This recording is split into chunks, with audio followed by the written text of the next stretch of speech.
উফ, যা রান্না হয়েছিল না, দারুণ ব্যাপক। আর মানে আইটেমগুলো ছিল, এটা হচ্ছে আইবুড়ো ভাতের আইটেম।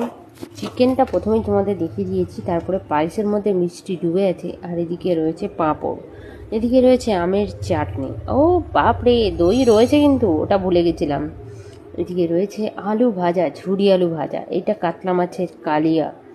উফ, বাপরে বাপ, মাছ মাংস মিলে সমস্ত কিছু জমে ক্ষীর। আর এইটা, এটা চিনতে পারছো? এখনও পারোনি? আচ্ছা, এটা হচ্ছে এঁচোড় চিংড়ি।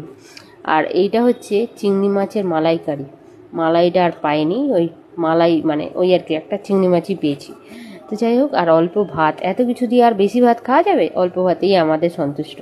তো থালাটা কেমন লাগলো অবশ্যই তোমরা জানিও। যদিও এটা আমার থালা না, এটা আমি মায়ের জন্য সাজিয়েছি। এবারে চলো আমার থালাটাও দেখে নাও। ডালটা তোমাদের সাথে শেয়ার করা হয়নি, ডালটা বাদ দিয়ে বাদ বাকি সবই আছে। তো ডাল যেহেতু মা খায় না, ওই জন্য মাকে দিলাম না।